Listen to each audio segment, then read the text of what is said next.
nakatanggap na naman tayo ng ayuda galing kay Mama.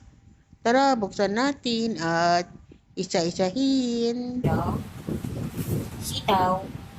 Ito. Sitaw. Oh, may pita. Mama talaga. Papel yan. GL.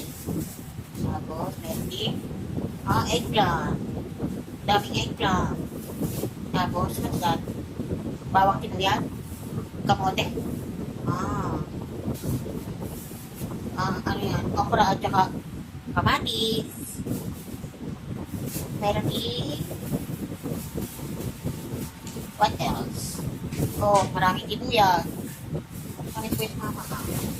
Meron din ibang gulay katulad na upo. Ano ba? Ampalaya. At saka eggplant ulit.